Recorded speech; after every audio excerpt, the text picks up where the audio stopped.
did. Um, and it's still a rear lot. That's what the planning board said, and that's what you said on your review of the planning board's decision the last go-around.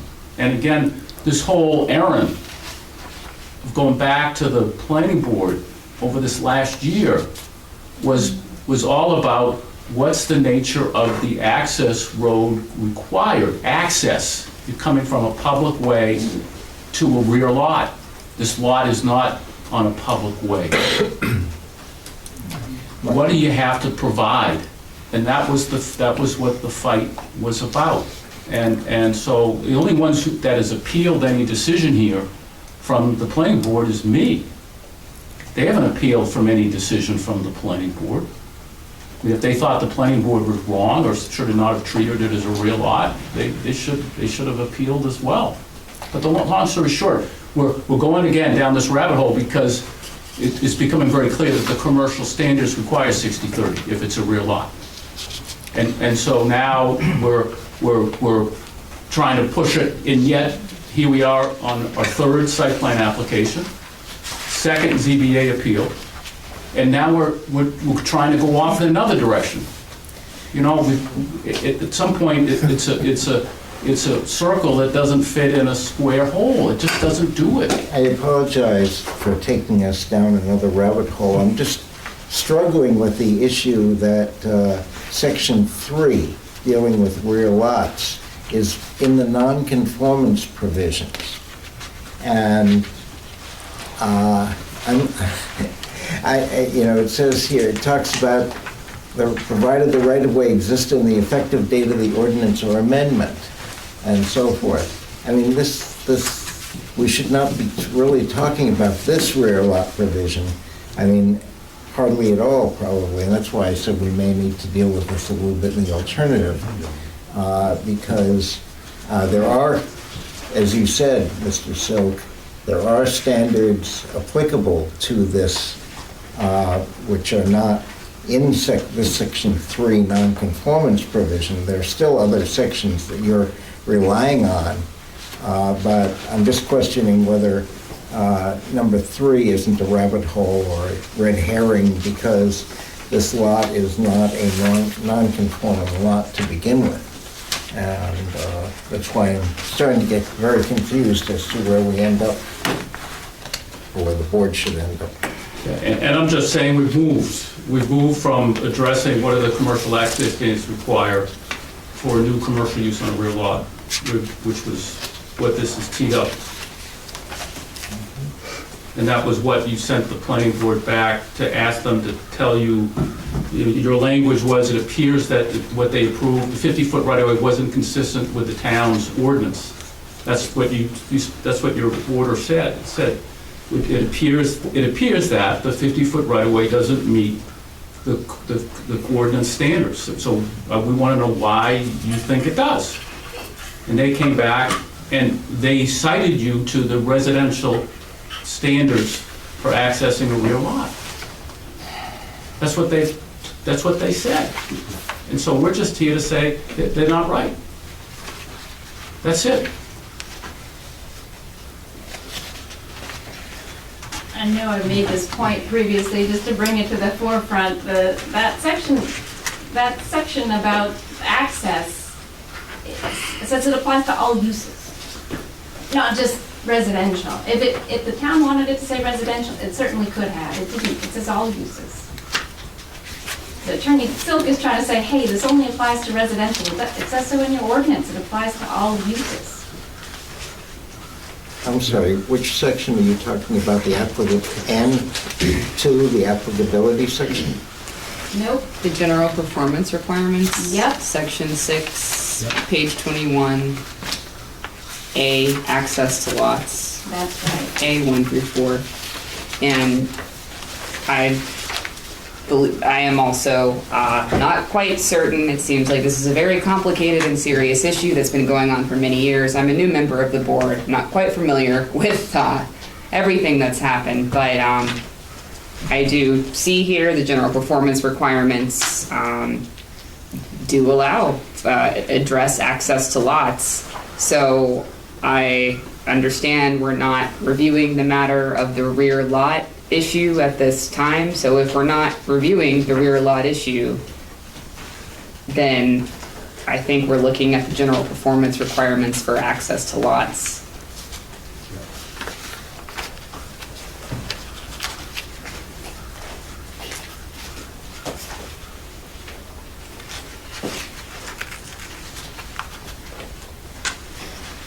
Which is page 21.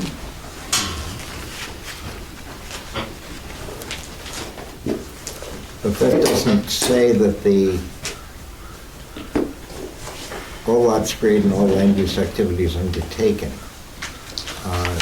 It doesn't say that you don't look at table 5 for street standards. He's talking about construction standards.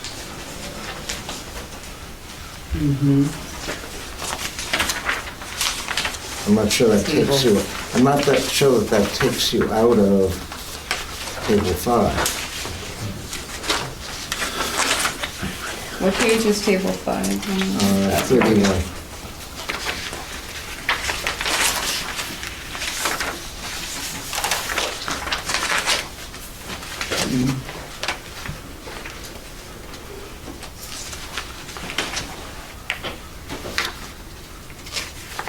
Table 1 starts off saying, this section applies to the construction and/or acceptance of town roads, streets, ways, and the relocation of major.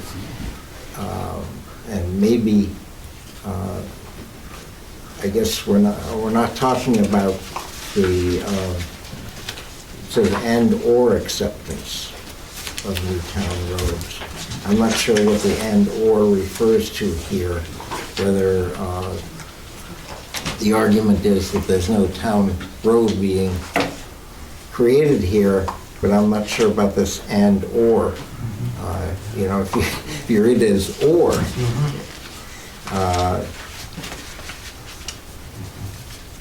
In my mind, Attorney Laurie, I think the options for the town are, if there's a new town road constructed, or there's already a road, well, and you're proposing it for, except you got two choices. Are you creating a new road, do you want the town to take it over or not? Or is there already a road and you're asking the town to take it over? That's how I see the and/or.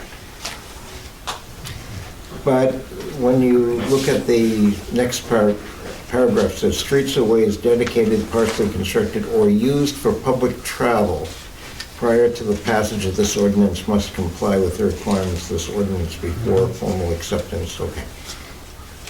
All right, excuse me, that's really not on point.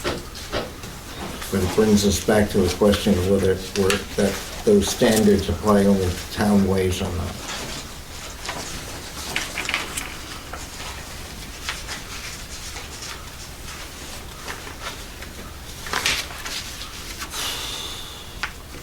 I'm sorry, Dellen, I get your point now, I think. Well, Mr. Laurie, where is that language? You said table 5? Table 5 is on page 31, and, what I'm looking at here, I guess, is, it's part of it, right? I'm looking at the abbreviated one that Mr. Silk passed out right Yes, now. I have that one. Is it underneath the table itself? Or in Page number 9. Yeah, I see that, but then it skips to 31, and you've got the ones in between there. I just want to make sure. Mine skips to, Does yours skip to 31 also? yeah, so No. you have to look at this if you want to. Exactly. Street design standards, section 4? Before table 5, or? Yes. Okay. Construction inspection.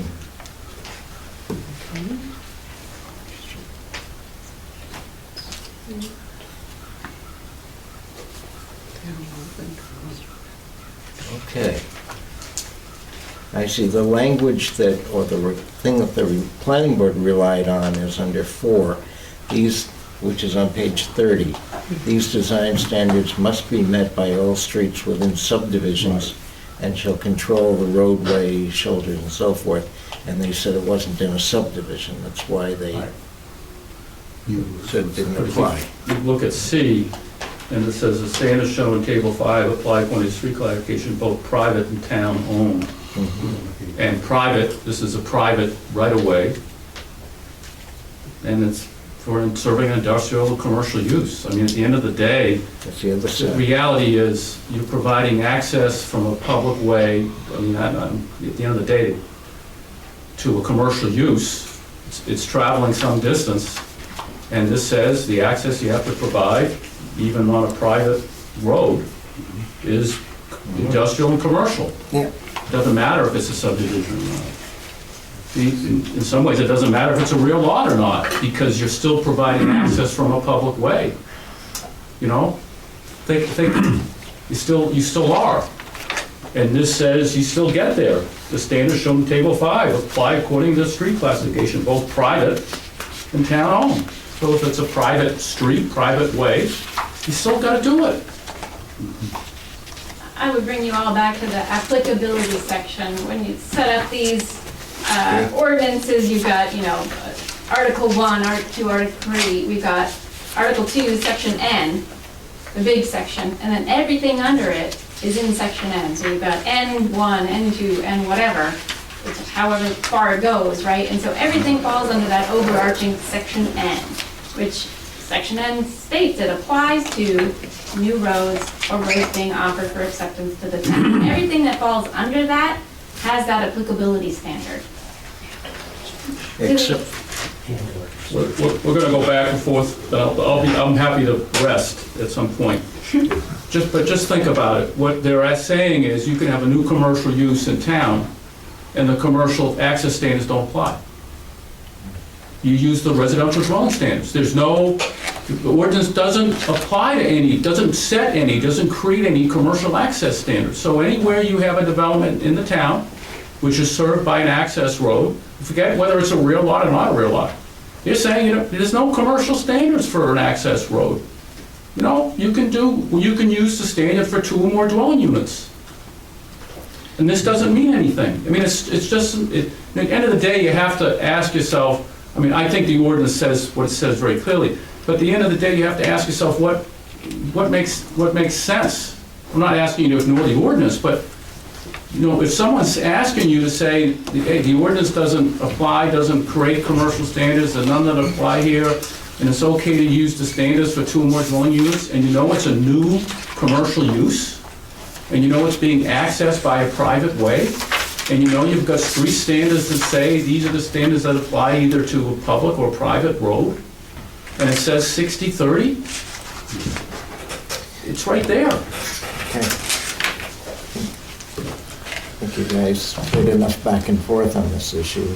Back and forth and around from me. Sorry Yeah. about that.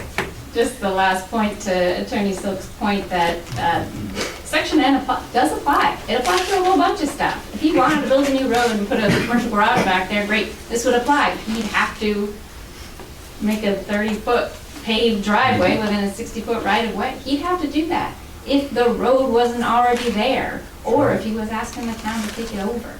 These standards apply to that situation. It's not our situation.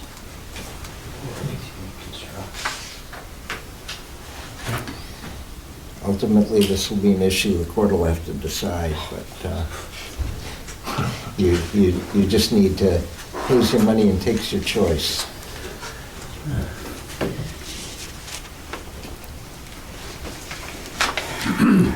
So the question I asked before was whether you wanted to deliberate on each one of these as you go along, or if you want to wait until the end and deliberate on them all at once, when you may have forgotten what all the issues were. Yeah, I don't know if that's a good idea. I'm gonna throw something out there, what I read and all this stuff, so just to add some more fire, some fuel to the fire. It's the waiver and modification or a variation in the strict application of standards outlined in this ordinance may be permitted when the opinion of the planning board and road commissioner, topography, soil conditions, and/or other project design features warrant such variation, provided that the public convenience, safety, health, and welfare will not be affected adversely, and the general intent of the standards is not violated. To me, this makes sense because it's saying that there may be circumstances where you're not going to get a whole lot of traffic and it'd still be safe. And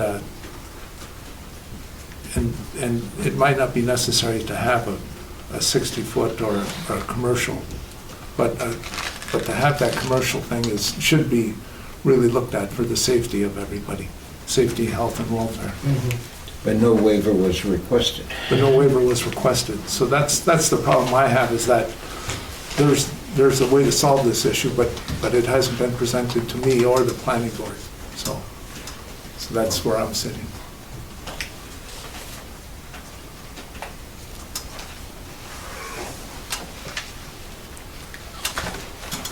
How does the special exceptions included? Is it certain criteria are supposed to be met if you have a new use of a commercial property? Everything throughout this, and what I've seen is like whenever they talk about something new coming in or something being built, they want it to be upgraded to the existing standards. Right, that's what I see in a lot of the stuff, and that's the way I think the intent of this is. I don't care where the road is, but the intention is to make that road safe and to bring it up to standards. It may not be necessary to go over the top, but it should be brought to at least a safety standard that this town is happy with. Because we've had issues in this town, like Harvey can tell you about, like gravel trucks and stuff like that going all over the place, right? Because some of these things weren't taken into consideration. So these things have to be taken into consideration. Because we do it now and then we don't have to worry about it later on. People calling up and saying everything is gone haywire. I can't put my kids out to play because trucks are going by.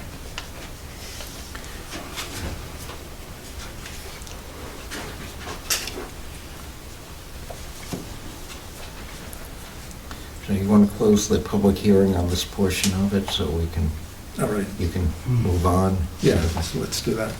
So, and you seemed like you wanted to deliberate on this portion of it first, right? Make a decision on this portion. Yeah. Okay.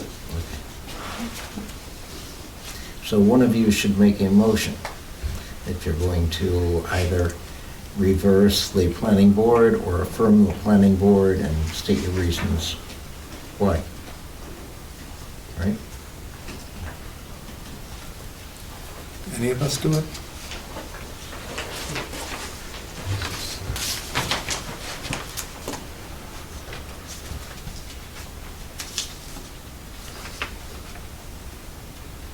Well, I'll make a motion to reverse what the planning board said, in that we should get the planning board and the road commissioner to take a look at this road and to get both of their approval for the safety of the town. Okay, I'm not sure you can do that because you don't have a waiver. If you had a waiver before you, then you could deal with that possibility. But you don't have a waiver application. It's been to the planning board.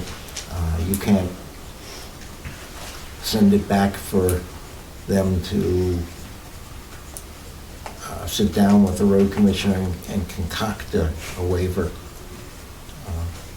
It's not before you.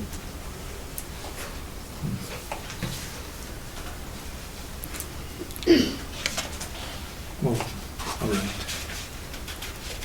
Can I say something? Sure.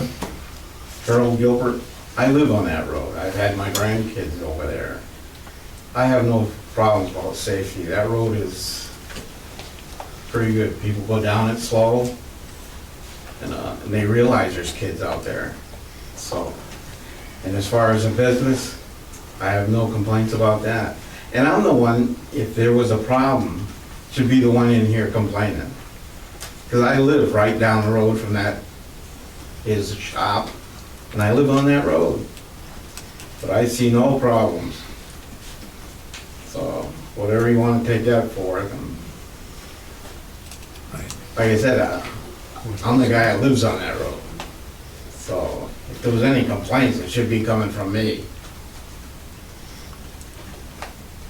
And it's not. No, that's fine, that's good. It's nice to know that it's a good road, a safe road. That's my main concern. Yeah, it's safe. Yeah. Go ahead, Desiree, did you have something to say? I just want to remind you, you have three options tonight. You can approve Mr. Nelligan's appeal, you can deny it, or you can remand. So be careful how you make your motions. Make sure the intent is what you want. Okay? Those are the three big things. Okay. Approve, deny, or remand. Those are your three options. What's remand? Remand it back to the planning board for further findings and list the findings of what you want the planning board to look at. Just like you did the last time. But just, you still have a motion on the floor to reverse the planning board's decision on this, but just want to put it out there to be very careful on how you word your motions.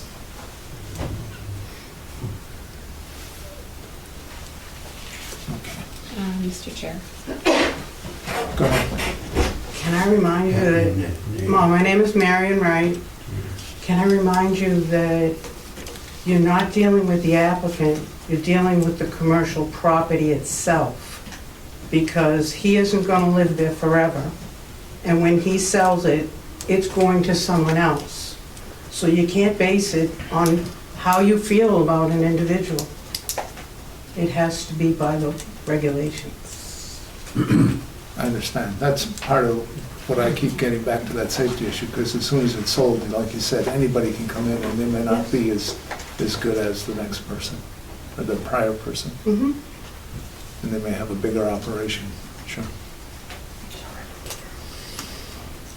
Like the answer to that part of it, part of the bigger operation if it got sold or something.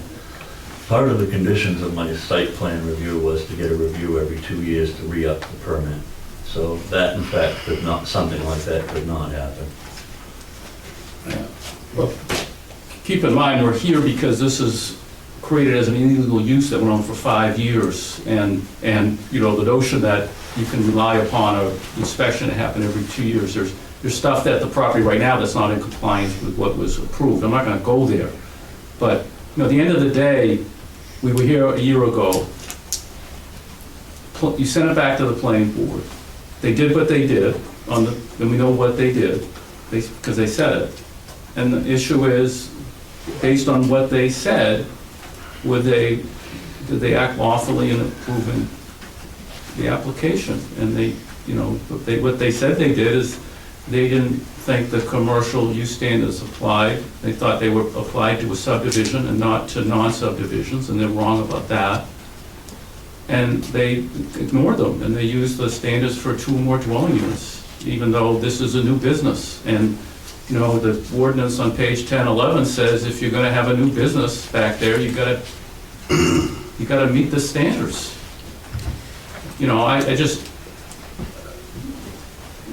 this is 4 years, and this has gone on for 4 years, and everyone's working hard, you know, and, you know, we're not the ones, you know, we didn't buy the property. I don't know what kind of due diligence was done before the property was bought and looked at what and whatever, but at the end of the day, you know, I think everybody wants this to come to some conclusion soon. And I just ask, you know, based on, you know, this issue, this is an issue that if you know, you just call it as you see it. If you think that commercial standards applied and they didn't apply them, that ends it for now. And it's over. You don't have to address all the other issues, and, you know, we'll see what happens, you know, and it's a nightmare. It's a nightmare for my client. I'm sure Mr. Moreau doesn't enjoy being here all the time with me, and he's got other things to do. Town's paying, you know, it just you need a decision. And appreciate all your, you know, I think that Mr. Moreau and Mr. Negron appreciate your kind attention and your reopening the record, let people say what they have to say, but at some point you're gonna have to just make a decision. We appreciate that. That's right. You still have, excuse me, you still have a motion on the floor. Right, so I guess, Either retract it, second it, or, Well, it isn't a complete motion because they have to state why.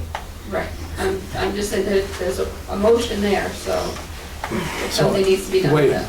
the way I say it, we can go, and you guys can argue with me, the way I say it is we can go two ways. Either we just completely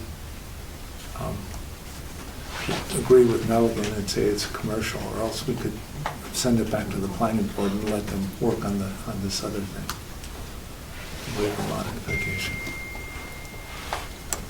So, I certainly hate to hold everyone up further, but as a new member here, it's not clear to me if this business, if it should be considered as a new commercial use or not.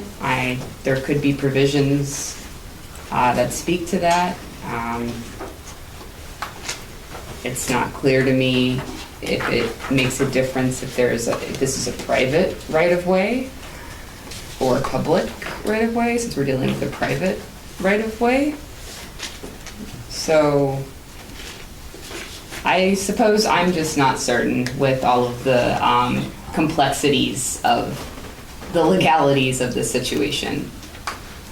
Can I try and help you with some of that? Sure. The way the ordinance works, if it happened after the ordinance was adopted, it's new. Whether it's this year or 5 years ago or 10 years ago, they come in and ask for approval of whatever it is, it's viewed as being new because it's not grandfathered. Because everything is supposed to happen in accordance with the ordinance. Now, obviously, we've had some failures of enforcement here, both in the creation of the lot originally and failure to enforce the ordinance when you started up the use. And that doesn't make them legal. And they may have some defense in Superior Court of estoppel or laches. I mean, the courts do recognize some limited equitable defenses to land use issues. So if we go to enforce, if the town goes to enforce the ordinance, they may have some equitable things, but this board has no equity jurisdiction. It can't decide that it's too late or that it's too late that people relied on inaction or whatever. And I don't think, with all due respect to the chair, I don't think you can send it back whether no waiver was ever asked for.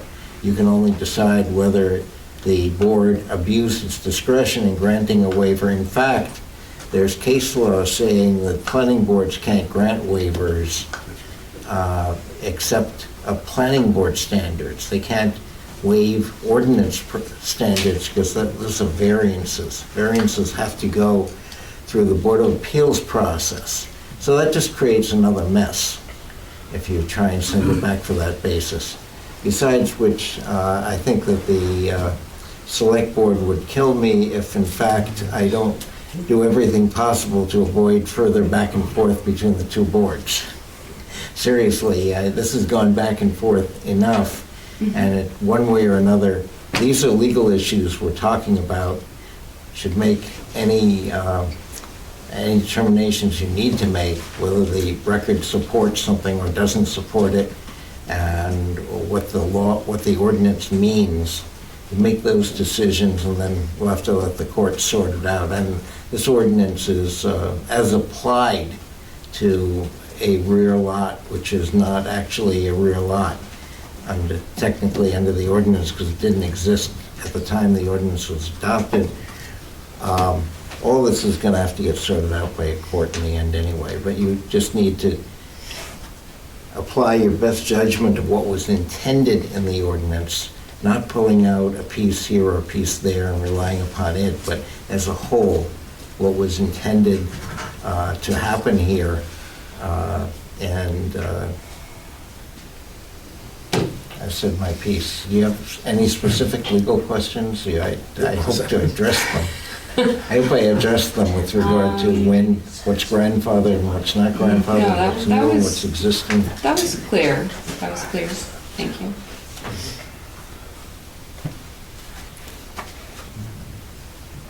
Question over? Oh, so Saban Beckwith, I'm a resident of Parsonsfield. I think everybody here has drawn up the fact that there's a lot of ambiguity to some of these ordinances, which tend to favor the applicant. Point of order, isn't he a planning board member? I'm still a that voted? resident and you're not. That you voted on this though, didn't you? I'm a resident. It's a But public did you hearing. vote on the It doesn't planning make board? any difference. That's all right, yeah. It's that's up to the discretion of the chair. Okay, I thought. Yeah, we'll just let everybody speak. It's better, from what I read, it's better to have all the opinions than none, so let's have it. So you've got a lot of opinions and it seems like there's a lot of confusion. I'm sorry, did you identify I did. yourself by name? I'm Yep. sorry. My name is Saban Beckwith. I am a resident, and yes, I am a planning board member, but I'm here more concerned as a resident and a business operator in this town. Because I've been here before and seen some of this go back and forth and had to do it. I just hope that you're very careful with your decision, considering there are so many questions on the floor that no one seems to be able to resolve, and that your meeting is being led by your attorney, that you've clearly made sure there's no conflicts of interest with anybody here sitting up there making decisions tonight or commanding how this should go forward. And that when you do make your decision, that you make it abundantly clear so that it's not back in front of you again.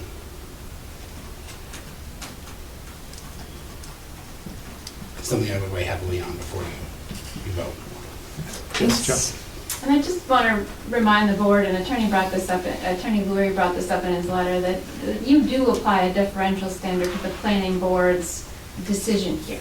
You're not just independently determining anything. You need to give the planning board the benefit of the doubt. The planning board has had the benefit of a lot of history of this case. It has been provided a lot of information, a lot of legal arguments, a lot of facts of this case, and they, in my opinion, they did their job. They did a good job. They looked at this project inside and out.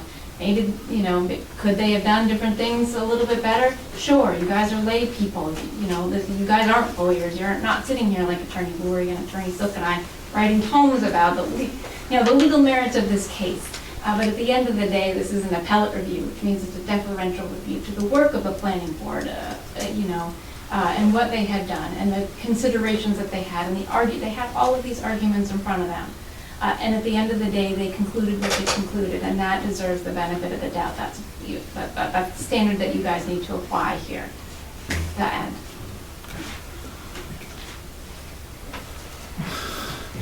There's no benefit of the doubt we were here a year ago. We spent an hour arguing about whether the commercial standards apply. You looked at it then. You went like this and said, it appears to us that the 50-foot right-of-way isn't consistent with the standards in the ordinance, because you were concerned and you knew what the commercial standards required, 60 feet. So instead of saying, denying it then, you said, abundance of caution, let's send it back to the planning board and just let's make clear, let's find out what they're thinking. And they did it. They came back and said, we're going to use the residential standards. We're back, and that's what we're here for. We're not taking new evidence. We're finishing a process that started a year ago. I just say you're in deliberations now, I think. And normally when you're in deliberations, you want it's your time to do your work. We're. Yes, I think it's probably time to close the public hearing, Yeah, okay. so you can reach a conclusion. Board would allow, just clarifying the record, your conclusion the last time we were here was that the planning board needs to further review the ordinances to determine if the 50-foot right-of-way is sufficient, or if 60-foot right-of-way is needed for new commercial use in the village rural district. You didn't actually say, we think it's 60-foot, go figure it out. You said, is it supposed to be 50 feet? Is it supposed to be 60 feet? Go figure it out. But when I read that, I thought that the board was not saying whether it's needed as a practical matter, but whether it's required under the ordinance or not. And this is their decision, that they think it's not required under the ordinance. The 60 foot is not required under the ordinance. This board reviews that decision. It's a question of law, although some deference. I mean, it's not the same kind of substantial deference that a court gives to a local decision. Well, maybe it is, because what's going to happen when when this goes to court, the court isn't going to care that much what your conclusion is, just that you made one, because they're going to review the planning board decision directly at that point.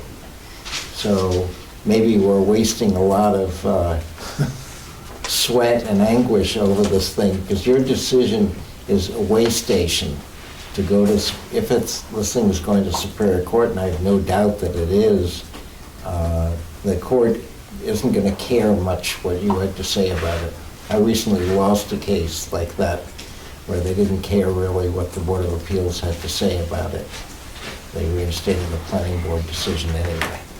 That makes me feel better. Well, that's why we tried to go to court initially, but we weren't able to do that. We had to come back.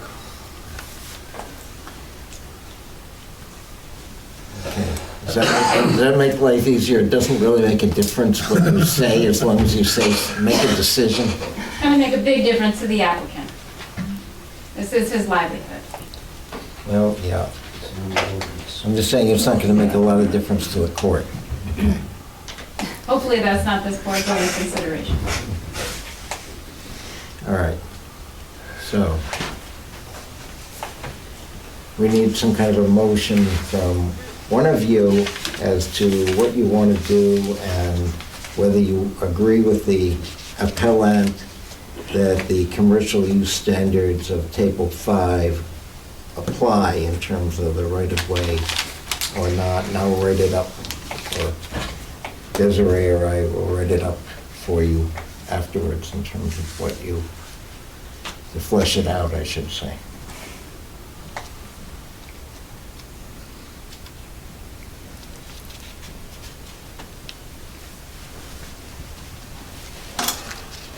Any thoughts? Under Table 5, type of street, residential and rural versus industrial and commercial, I did find the definitions for industrial and commercial. Are these are not referring to the zones, but rather just the type of activity? What page is This is, sorry, page 31.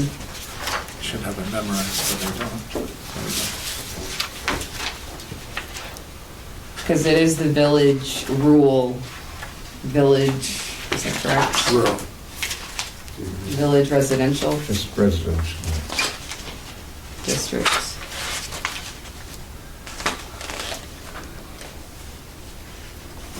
It would have been helpful if some of these things were actually in the definitional ordinance.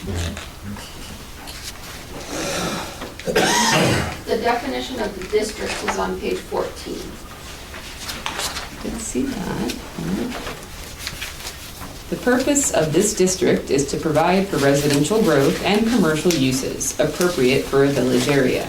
This district is intended to be compatible with the village district.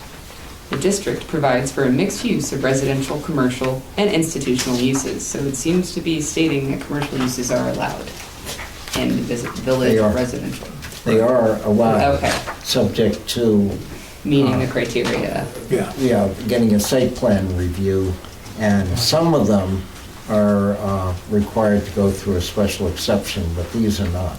Okay. The two he's now talking about are not. Okay. Yeah, they're Gotcha. allowed. There's another table in here that shows allowed uses and car repairs.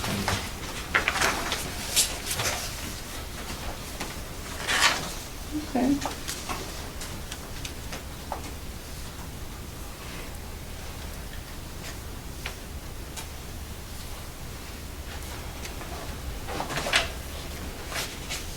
Well, I don't really have any other thoughts. As a new member, I still am Just not start. quite certain That's where fine. I land here. Oh, that's fine, that's fine.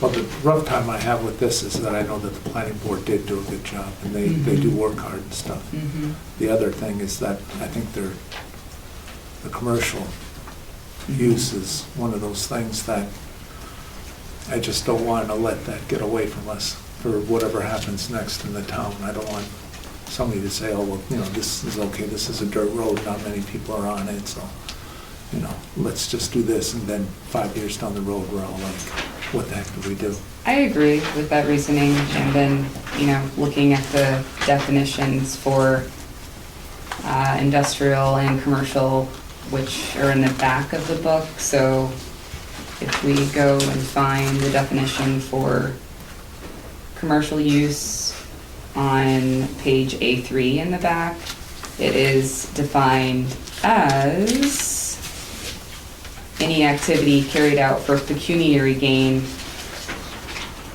and he is running, so that is a commercial use.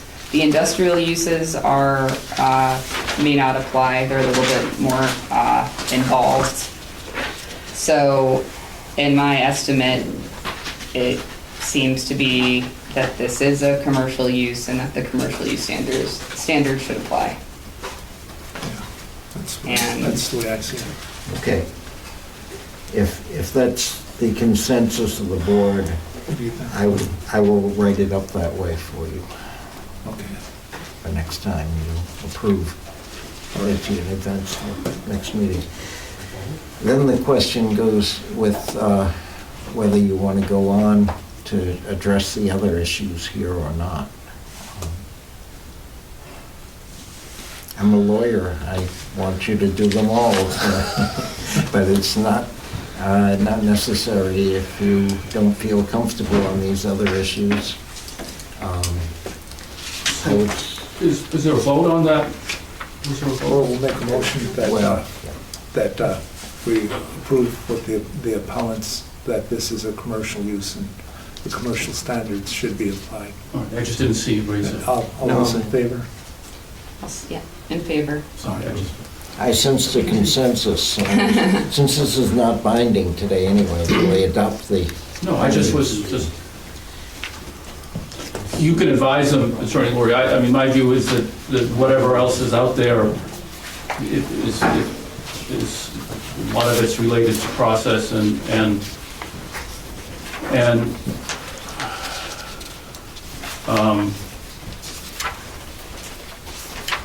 it's moot at this point. Well, maybe unless the court might appreciate it and not send it back down again if you decide at least the issue about whether you think there can be more than one principal use on the lot, regardless of whether the rear lot provision, which is, as I said before, in the non-conforming use sections and therefore is probably inapplicable. I think the ordinance, my recommendation is that the ordinance is clear that you can't have two principal uses on the same lot. One of them has to be a subordinate use in order for it to pass muster under the ordinance. Otherwise, there can be all kinds of problems created, it seems to me. But and I've seen cases where boards have said that, and I've run into boards who say it doesn't matter.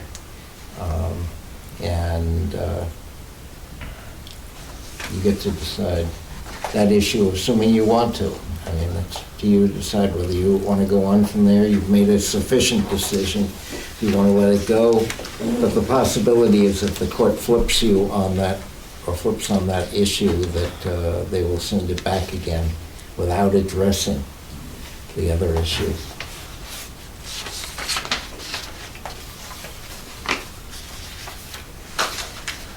You guys ready to spend another hour here? Want to take that on? I'm up for it. What you done? All right. Do you have, as an appellant, do you want to go ahead and state that? If that's your desire, sure. Yeah, let's go ahead. Okay. And I'm using Attorney Laurie's memo, Okay. and we'll work off of that. And then I have some other issues too. So I don't know how late we're going to be, but the next issue that's in Attorney Laurie's memo is whether on a rear lot, can you have more than one single permitted use on a lot? And we know that at the time Mr. Moreau filed an application for a commercial use, there's already a house, at least one dwelling unit on the property. And so, and a commercial use can't be considered an accessory use. You know, accessory use would be, I have a house and I build my own little garage, not for commercial, not make any money, you just have a garage. That's an accessory use, a pool. Maybe a chickens, for home consumption, or those are accessory uses, and they're allowed because they're not any greater in intensity than a permitted use or primary use. And so what you have here is a rear lot, and it's already developed with a residential dwelling unit, and you're proposing a new use without subdividing the lot. We know what subdivision is. You get a large piece of property, you create a lot, and you put a house on it or put a use on it. And so Attorney Laurie, in his memo, goes through the ordinance and says, when you look at the ordinance, you look at the table in Table 1 of the Land Use Ordinance, which is on page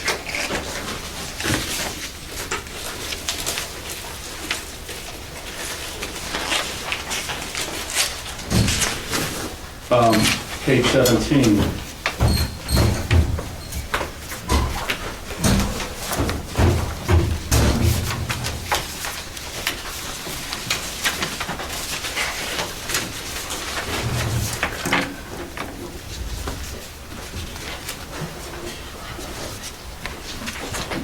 That shows you that a commercial use it couldn't be considered accessory to a primary or a residential use, that they're different permissible uses. And so the issue becomes, on a rear lot that's not being subdivided, can you have both a commercial use and a residential dwelling unit? And mindful it's a rear lot, and it gets a little bit stickier because you have to decide, too, what uses are happening. It's not just one commercial use. Attorney Laurie brought up in his memo, and we raised below, that you got to look at the nature of the use that's occurring, and you can have more than one commercial use. There's a definition of an auto repair shop, and there's a definition of an auto service shop. There's also a definition of a junkyard. And an auto service shop is a shop which serves cars, does inspections, sells oil, sells tires. An auto repair shop, and there's a definition, you can look at it, but it repairs vehicles. And if you've got a garage that advertised like it does, it's in the record below, and he's doing state inspection stickers, and he's selling tires, and he's doing oil changes, you'd end up having really two commercial uses. You got a repair shop and you got a service shop. And until you know what uses you're having there, I mean, you're in a situation where you'd have one dwelling unit and then two commercial uses. And that impacts what you need for a minimum lot size for each of those uses. It impacts setbacks, it impacts parking. And so one of the things we asked the planning board to do during this process was you got to specify what the uses are. And I believe the town attorney, without weighing in on what they are, said you need to do that. And part of the reason is that if the uses include uses that are an auto service station, it requires a special exception permit, and it's a higher standard to meet. And the idea is a service facility, there's more traffic. You're coming in for oil change, you're coming in for inspection, you're coming in for new tires. It's a different level of intensity than if you're just doing repairs to a car. So long story short, it didn't happen down below. The planning board didn't dig in and decide what the nature of the uses were. And They didn't decide whether you could have more than one principal use on a rear lot. Well, they didn't decide what was a principal use and what was an And they didn't accessory decide use. what the principal use was, other than it's commercial. Just to take you to task for a second, a service station very often will have a repair facility as an accessory use. And that's the normal analysis that's employed in these kinds of things. That's why I questioned your differentiating between the two of them being principal uses. And part of the application below is she showed his approval to be a certified facility for state inspection, licensed by the Maine State Police. So that didn't happen. And so our view was the planning board erred in not ascertaining the principal use. That the principal use, at least arguably my view, is that there's two commercial uses, auto repair shop and the service station. It wasn't, given that those are each defined as principal commercial uses. Isn't it small engine repair? Yeah, well, the small engine repair, correct, but the small engine repair is for snowmobiles, lawnmowers, things like that. I mean, there's an auto repair shop as well. This was under auto wreck vehicle small engine repair shop. That was what the nature of the use was. That's subject to site plan approval, but permitted in the village residential zone. An auto body shop is not permitted in the village residential zone, and an auto service shop is subject to special exceptions. So you got to kind of look and see what's going on here. Is it just engine repair, or is it more in the nature of a service facility? Because you're getting stickers, you're getting oil change, you're getting tires, you're doing all-around service. And the planning board didn't want to decide that. And in our view, that a couple of things. One is it's the principal commercial use clearly is service-oriented in terms of state inspection facility, advertising that, come in, get your vehicle inspected, and then service so it meets state standards. He does some repair work. And if that's true, you needed a special exception permit and not a site plan permit. And, the planning board erred they didn't address it. I mean, we're gonna end up having to go back because the planning board didn't tell anybody, how they were gonna deal with this. They just didn't. And our view is that, before you can determine, how many uses you can have in this rear lot and whether you can have more than one principal dwelling unit, you at least gotta know what the other principal use, commercial use will be. And as Attorney Laurie says, it appears when you look at the ordinance, for a rear lot, the intent is that you have one primary use back there. So is it your position that the board should remand this back to the planning board to decide? Well, I'm not trying to argue that. I'd rather not go back, and to me, you've decided that it needs to meet the commercial use standards because there's a business there that's making money. That's a commercial use, and we know from the standards that says if you're gonna propose a business, you gotta meet the commercial standards. But to me, for you to be able to decide these things, you don't have any decision from the planning board. I mean, that's why I said earlier, the findings, the planning board didn't make findings. They didn't tell you why it met the landscaping buffering standard for commercial use. They didn't tell you why, any of that stuff. They didn't do a sidewalk. They had 2 new members that had never heard this application before. There was no sidewalk. But all that means you go back. You'd have to send it back. And so I guess my view, Attorney Laird, would be this, that you've decided that the commercial use standards render this application, the planning board erred in approving it, and therefore the application should have been denied as presented. And these other issues that are issues that would, in an ideal world, would be great to be addressed, you don't have what you need to do that, because you're in the same situation where a year ago where you were going like this and saying, okay, why did the planning board do what they did? And you sent back to them and said, tell us more about why you didn't apply the commercial access standards. And we both attorney, both of us said, when we went back to the planning board, please make better findings, make findings, do it. And they didn't want to, for whatever reason. And so back full circle here.